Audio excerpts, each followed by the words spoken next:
Hi, I'm Metta Spencer, and today we're going to do something quite different, and I hope it'll be a regular thing. That is, I've often wanted to have a variety of other people host these get-togethers on our Zoom show, and I have the perfect person here. It's Jill Carr Harris, who's in India, and she's very knowledgeable about Georgia. In fact, she is of Georgian ancestry, I think, and often visits Georgia. So I thought it would be very smart for her to talk with some of her friends or colleagues or other people who are engaged in this extremely important conflict or dispute or political crisis going on inside Georgia.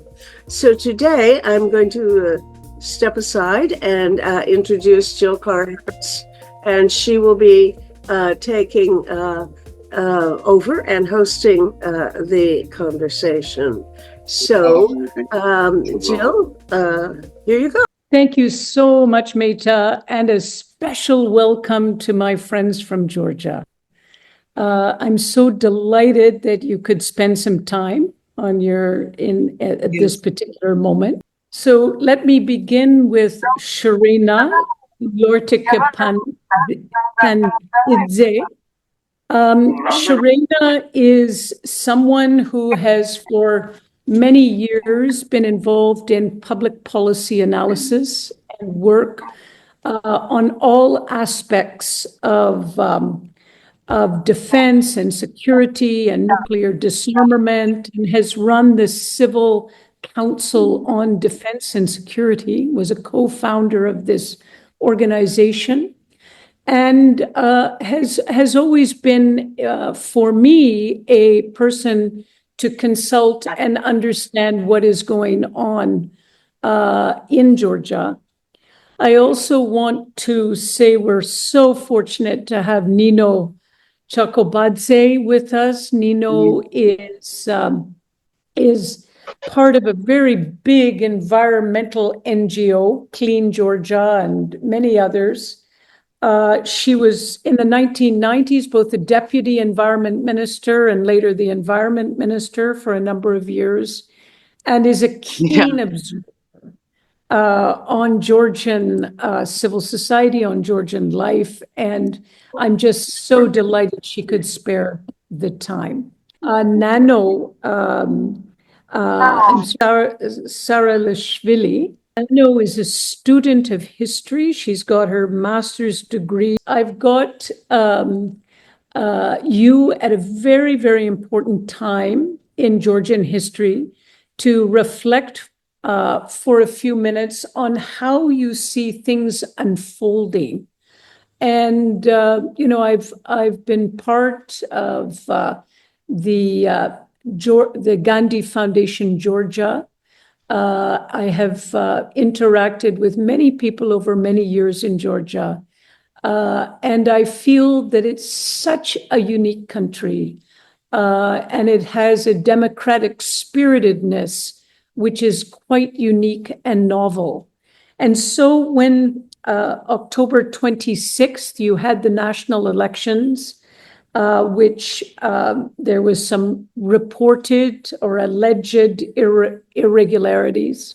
And about a month later, the postponement of the ascension to the European Union, which was a great surprise. We saw the past 3 weeks, every day, massive protests, civil disobedience that was consistent, large number across 5 cities, including Tbilisi.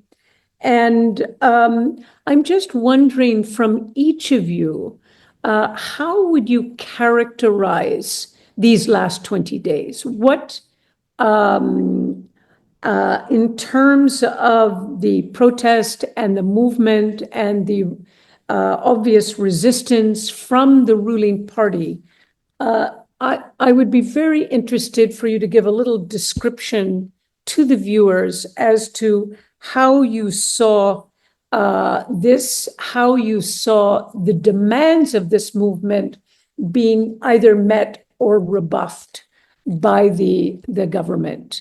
Should we start with you, Sharena, on this? Thank you. Thank you, Jill, and thank you for inviting us. It's an honor for me to be part of this discussion with my Georgian colleagues, Nano and Nino. Actually, I have not seen the crisis of this volume, let's say, in Georgia for last many years. So this is very different. Its character is different. Its participation and representation of people participating in these protests are bigger. There is, I think that the most of the people protesting, they share the challenges we face. They share. They have the similar, the common concerns. And what makes it different that we see the birth of, not birth, but real indicators of civil society in Georgia. So because, of course, those who were working in civil society and doing lots of empowerment, capacity building, knowledge sharing, learning with these young people and delivering knowledge, we knew that Georgia, there is robust and vocal and strong civil society. But this particular moment in our history showed that it's really exists. Yeah, the civil society exists. It's vocal. It's democratic spirited, as you say. And actually, how this Georgia is different now when it was like during Rose Revolution or after that, because for all these years we were thinking that we are building democratic institutions with our aspirations to join European Union, Euro-Atlantic structures. Of course, we were building this country with the support of our Western partners, EU, United States, other Western nations, and that support and assistance was incremental for this country. And we see that all those investments in people, in knowledge creating, it was worth, because actually the population here, they are very much pro-universal values, because for me, Western values are universal values, as they are stated in the Universal Declaration of Human Rights. So everything should be focused in democratic, modern states around human rights, around people's participation, inclusivity, celebrating diversities. This is my understanding of how I want to see this country. And majority of people protesting against elections, which was problematic. It's very easily and lightly said. And we can speak about that. And then after that, ruling party's announcement about the suspension of Georgia's aspiration to European, as a candidate or as the member to be member of European Union, and then reaction of security forces and police forces to the demonstrations. So these are the kind of the pillars of recent developments and concerns of our society. And actually, Georgia has shown that we are a nation, democratic nation, and we want to continue like this. So, and we want, first of all, what we feel is that this voice is not heard. All these values and the concepts of inclusivity, participation does not work, because this kind of attitude is excluding diverse voices. So we want that those voices return to policy making, actually, because this was what we were doing, and this was how we were working with local self-government bodies, with government, among ourselves, that this is pivotal for the democracy, that we have inclusive, respectful environment for different groups to engage in policy development. And we are those who decide about our future and not the small number of people. So this is what I wanted to say. Thank you. Thank you so much. That was incredibly good. I want to see if Nino wants to come in at this point and just give how she's been seeing these last 20 days in particular, and the fallout from the policy shift of November 28th. I will translate for Nino, so she will speak in Georgian. Feel free to speak in Georgian. Yeah. ეს ცოტა განსხვავებული პროტესტებია იმ თვალსაზრისით, ახლა შორენამ ძალიან დეტალურად ილაპარაკა რა ხდება და როგორ ხდება. Nino said is that actually there are two main demands what protesters and people demonstrating in the streets of Tbilisi have. This is release of illegally, let's say, detained people, and they are hundreds of such people in detention centers now. And the second one is people are protesting against the change of our course. So because people want to be part of the European Union, and they are protesting against the decision of Georgian Dream to stop and suspend this. So actually these are the two main demands of young people protesting. And and of course this is also people are saying no to Russia, to Russian presence in Georgia, and this is absolutely unacceptable for our population, and especially those young people who are occupying and protecting Georgia's future now. So another interesting point in this public demonstrations is that it's not happening only in Tbilisi and only on Rustaveli main avenue, which was always the only place, venue of protests since 1980s, late 1980s and 89, and during Rose Revolution. So everywhere, every place, every city or town in Georgia is kind of overwhelmed with this protest, and it's really public and engaging everyone in. Another important element of this protest is that people from different regions or gorges or different places, I mean, like protests from people from Guria or people from Samegrelo region or from Svaneti, from Raja. So they are also, this identity is also becoming somehow important in this protest. So, and this is something different, which we never experienced. Yeah. So so there was a Mother's March protest, and tomorrow Father's March is planned as well. So Georgians are very creative, as you see.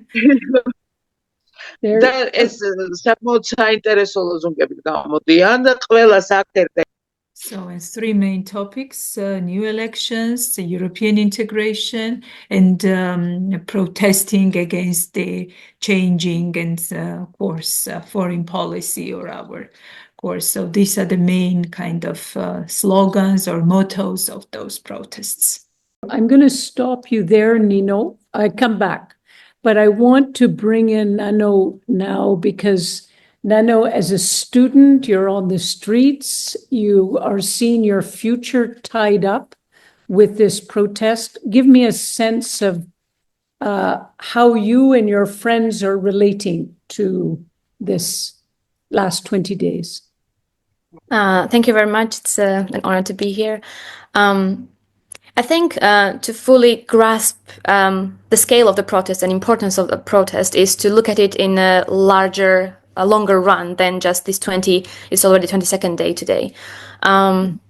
We could say it started with the first initiation of the so-called Russian law in 2023, or we could say it even started earlier when Gavrilov came to our country and took a seat in the parliament.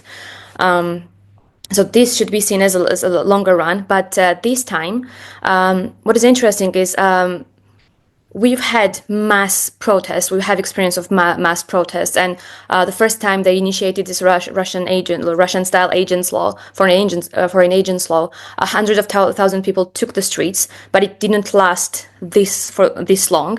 But it was effective because they withdrew the law, but they also lied to us because they presented again this year, and this time the protests were not successful.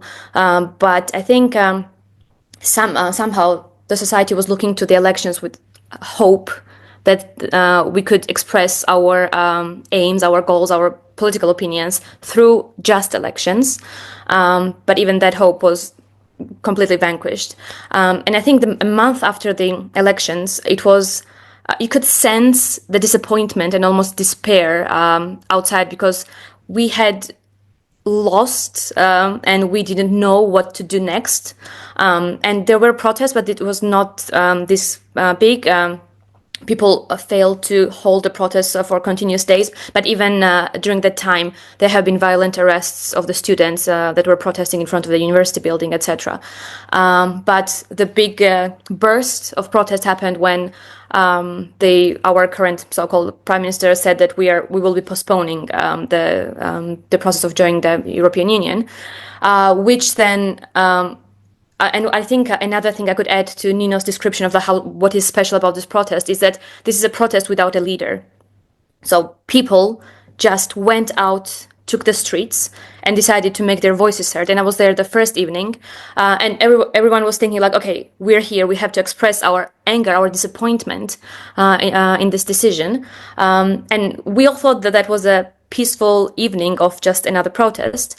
But soon after, it was, I think, sometime after midnight where I already left and some of my friends remained. But then that was the time they brought in the water cannons and the special forces. So they started disrupting the protest that was completely peaceful. People just standing in front of the parliament, expressing their unhappiness about and their anger about this announcement. And since then, especially during the first couple of weeks, it was a heavy clash, a very violent crash down on the protesters from the side of the riot police and other forces they used. And with that, with the violent arrests, and then the facts started coming out of how they torture the people they imprisoned and how unjust the courts are also. This all started coming out a few days later when the processes started to kind of to incriminate the arrested protesters. I think the first idea was from the government to just scare off the people. That didn't work. It just angered us even more. So more and more people started taking the streets. Last few days have been peaceful in a way that we have not been tear gassed or water cannoned or chased down the streets. But I think they are also shifting the tactics because they could not scare us with the force, but they started doing home searches of certain activists, kidnapping them from the streets straight away. They are using also this Titushka style people to some of them are appearing at the protest so they can incite some conflict, and then they can spread the news of like how violent and radical the protesters actually are. So there's the whole dynamic of machine working against the content of the protest. But the demands remain, and first of all, we have to release all the unjustly detained people because to stop now would be just betraying them, leaving them behind. And of course, we need new elections because I think even the people who supported the ruling party should be disappointed in their announcement because their slogan for the elections was to the Europe with peace, dignity, and something else. I don't know. But they promised Europe to their own people, to their own supporters. but then they come out and say this kind of unexpected thing. And we also see public faces that were thought of as supporters of the ruling party that are now standing in the streets with the rest of us. And while I would say a large portion of it is really young people, but I should say that it is not representative to just call it young people protesting, because every generation, I see every generation there. There was a march of grandmothers and grandfathers taking the streets to protect the future of their grandkids, but also to protect their own elderly years that they should be spending in peace and dignity, that the government is ridding them of completely. So it's a very complex, very interesting process. And I think because it is without a leader, without a clear leader, it is also a benefit, but also a risk, because we are standing there, each of us are our own leaders in some way, but it's also hard to predict how it will continue. So we are in the stage of marches now, and I really hope that these communities there, the marching together, will create for the future a basis for the stronger professional unions, etc. I was at the Historians March, for example, and many of us met each other for the first time, because this synchronization is not really existent in different fields. So I hope that shows. And then we also see smaller businesses and bigger businesses supporting the cause. And I would say on a historical scale, this is the first time that this kind of protest has been happening. So it's also hard to say what kind of result it will give, because it has never happened before. And so, yeah, that's what I wanted to say. What I'm curious about is, if people are watching this, the general public, are they responding in large numbers to the brutality that you're describing? The beatings, the detentions, the dragging an opposition leader half conscious out of his office. I mean, are not people feeling like this is a total state of anarchy?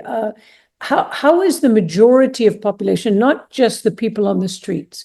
Are you finding, as protesters, you're appealing to a larger and larger number of people in Georgia?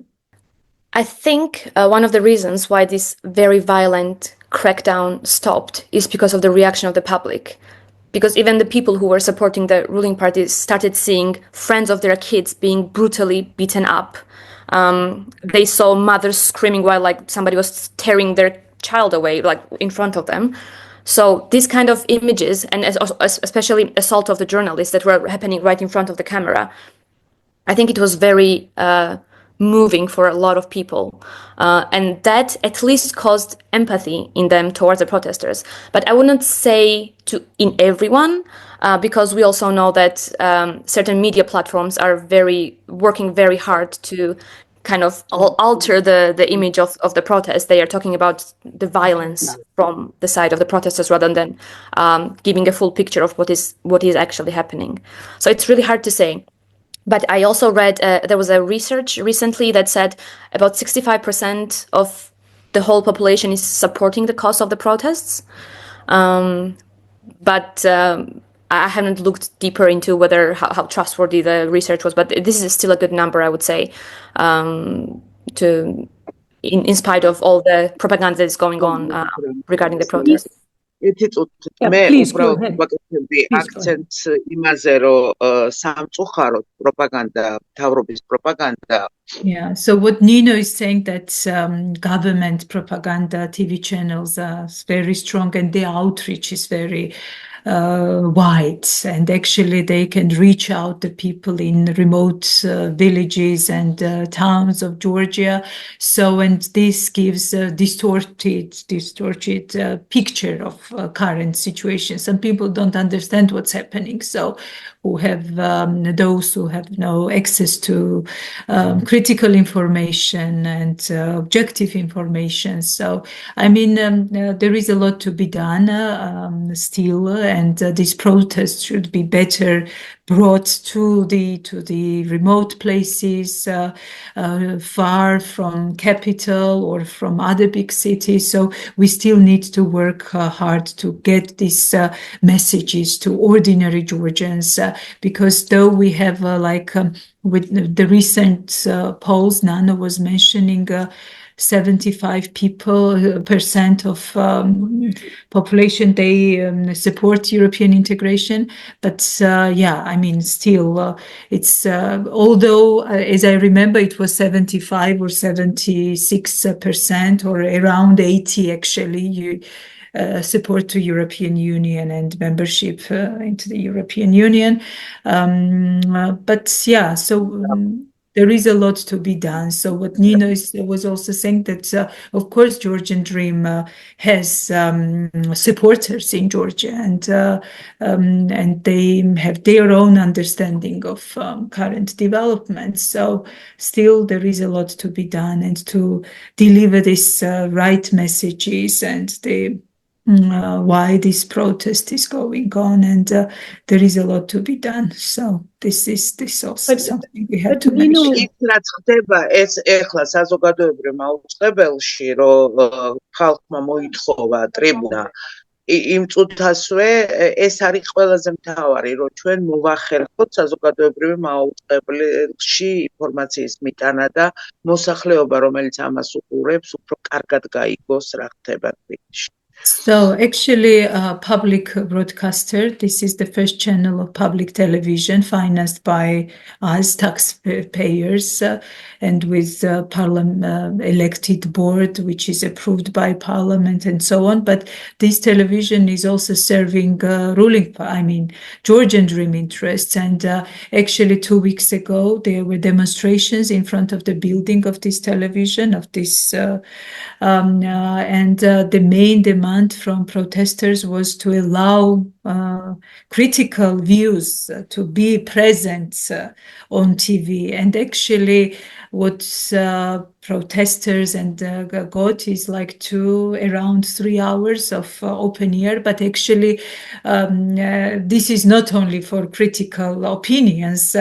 They said that it should be diverse opinions. So, of course, pro-government people are also invited. So, but this process is very important to occupy with critical opinion, this and to have access to this on ear, speaking with public, engaging them into a conversation on the essence of these protests and how we see our future and what are the problems and challenges for this country. So this is another critical process actually, which started in Georgia along with demonstrations, thus to access open tribune, let's say, for protesters and to communicate with wider public through this medium. Yeah. შორენა მადლ უფრო დაამატე, იმიტომ რომ ეხლა ზუსტად დღეს და ხვალ არის დაგეგმილი ძალიან დიდი პროტესტები საზოგადოებრივ მაუწყებელში. შიგნიდან ხდება უკვე. So these internal protests has started in public broadcaster, and today and tomorrow there will be big protests. Not only people from outside will gather there, but also people working there will protest against the pressure and editorial pressure actually they have been experiencing throughout these years, and especially now. Yes. What do you think it will take in order to turn this, to make a turning point where there'll be a response? Is it that the journalists will help to make a turning point? Will it be the protesters being more broad-based across the country that will make the turning point? Is it the police who stops arresting people that will make the turning point? What would be the turning point that would allow the protesters to achieve some of their desired ends, do you think, Sharina? May I say, so what I think that one actor cannot do to turn this situation. So I think that everything is important. There should be protests. There should be this fight for accessing this public kind of space, and and public broadcaster to be turned into to be serving public good and interest rather than interest of particular political party.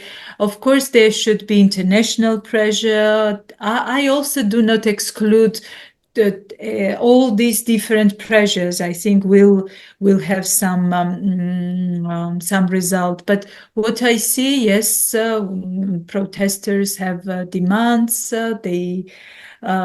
They voice those demands, but still, I mean, how strategy? I mean, there is no like straightforward kind of strategy how to make this happen. Yeah, so I think that different tools and different approaches should be applied, and this only protest or only media cannot work. So or only international community and pressure. I think all of them together. So and this is very important that from different perspectives and angles we were able to influence political processes.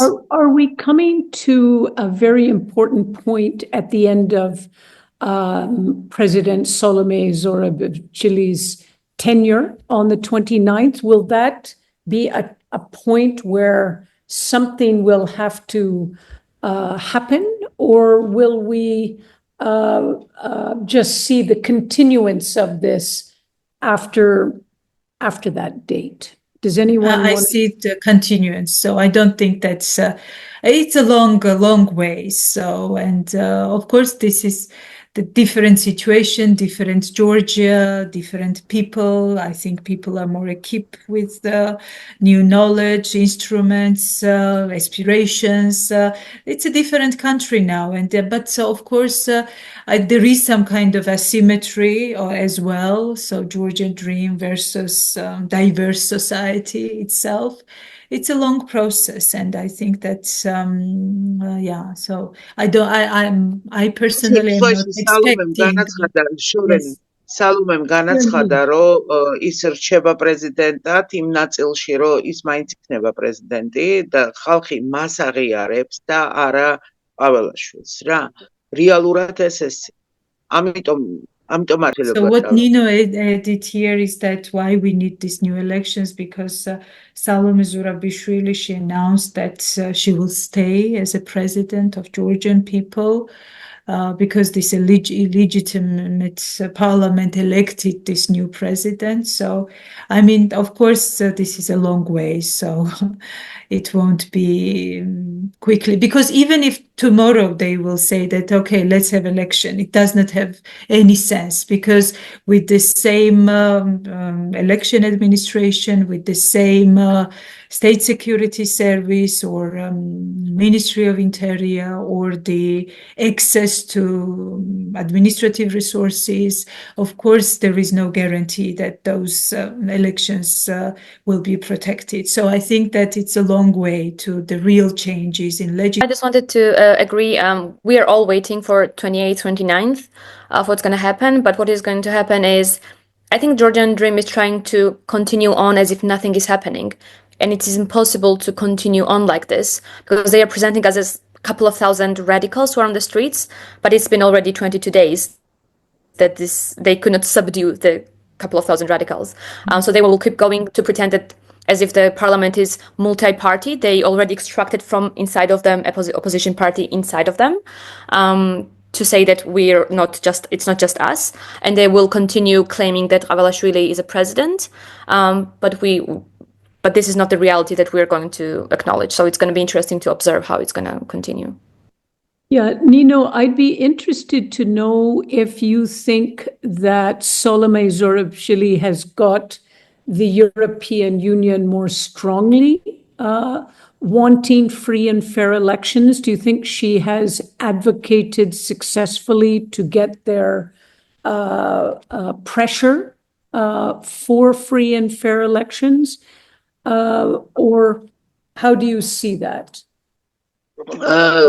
ევროპის საელჩოებთან, ევროპის ქვეყნებთან დღეს სალომე ზურაბიშვილი არის ერთ-ერთი ყველაზე ლეგიტიმური რუპორი, რომელიც ახორციელებს მუშაობას.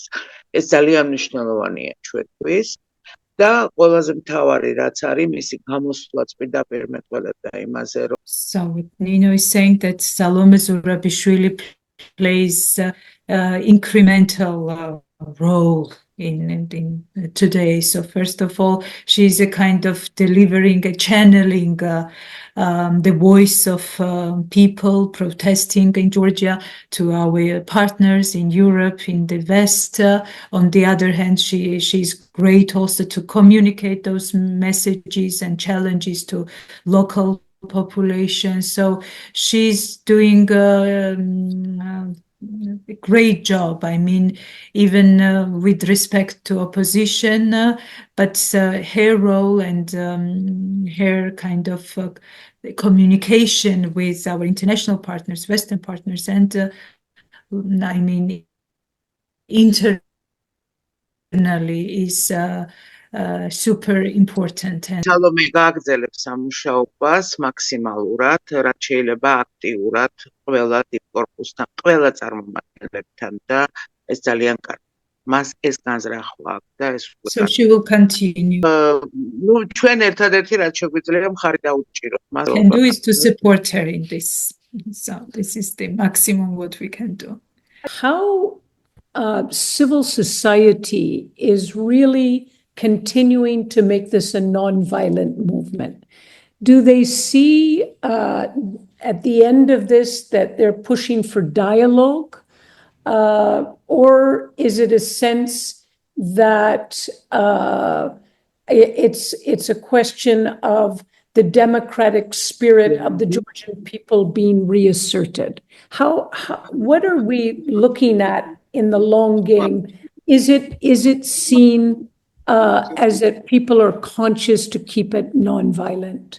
Nano, do you want to start? მე ვიტყვი რა თუ შეიძლება შორინა, იმიტომ რომ გავიქცე და სამწუხაროდ მოგიხდით და უბრალოდ ერთადერთი რასაც ვიტყვი ჩვენ უნდა Yeah, I mean, to your question about this non-violent spirit. So what Nino is saying that it's important to work with population, with Georgians, that not to have this fights among Georgians as first of all. So we need to work, and there are different initiatives how to engage with wider public with non-violent instruments.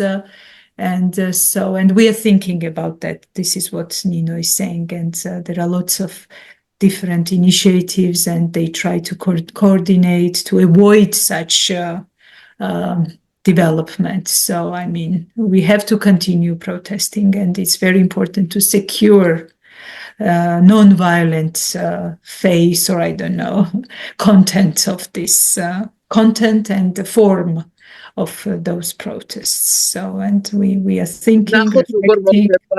Yes. ნახოთ როგორ განვითარდება მოვლენები. ჩვენ ხო გეუბნებით ყოველ დღე სიტუაცია ძალიან სწრაფად იცვლება. So, and what Nino is saying that we face very quick, fast developments, and every day there is different situations. So, and actually we are kind of, what I'm adding this from my side, that on the one hand, with protests and with all these things happening, we are creating this every day, but also we are like observers because we don't know what is next. So, I mean, on the one hand, creating something, but also not in control of the situation. So, I mean, for us, it's also like a very thin rope we are just passing on, and there are great risks, of course. In all this, we acknowledge that those risks, and we try to mitigate somehow. I don't know, Nano is the young person, so her opinion, I think, is the most important one, because this is different generation with very deeply enrooted this non-violent spirit. So, I mean, Yes, please go ahead, Nano. შორინა გავიქცევი რა ძალიან დიდი მადლობა. Thank you very much. So Nino is leaving us, and so thank you. Thank you, Nino. Nano, please go ahead. I think the very fact that we're standing there is not just nominal to tick the box of, we're closer to the EU, or now we're members of the EU, we are standing there because of the values that we came to appreciate and we want to be part of our lives. And a huge part of those values is to value human life itself. So therefore, we're standing there supporting each other, protecting each other's values, which is completely detached and distanced from what violence is.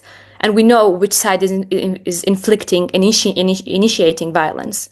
And I think it's also a matter of principle that we will not fall to the level of talking the same language back to them. Wow. And for that, we are using different ways. And it's a very creative protest, steeped in Georgian folklore, popular culture, puns, but also a bit of humor, but also anger that we have to be channeled in a healthy way, and not to turn it into a violent one, a violent protest. And I think it's a conscious decision that we make every time we go there. There have been stories of how people have been dealing with this, people who have been sent in to kind of incite violence or anger people or get them talking of like, oh, I want to burn something down or something like this. But we also hear stories of how people are talking to these people, having conversations with them and bringing them away without any force or physical altercations, because it's a matter of keeping this protest peaceful, because this is where our dignity lies, so to say.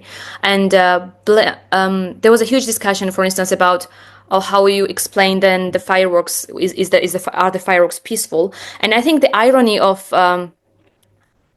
the government and the propaganda this talking about the violence of fireworks is almost it's almost ridiculous, because a lot of people standing there have been for a long time advocating for the ban on fireworks in the public space, because it is scaring the stray animals that are everywhere in the city, and they could never achieve it because this was not something that was bothering the decision makers on this matter. But this time, when we used it to express our protest, but also to protect ourselves from advances of very unproportionate force that they used on us. That is what they're trying to frame as a violent protest, a use of fireworks, and it has not damaged anyone's health in any way seriously, because the Robocops are fully equipped, so to say. So that was what I wanted to say about the piece of the peaceful character of the protest. Is this part of the message that we are trying to spread? Yeah. Wow.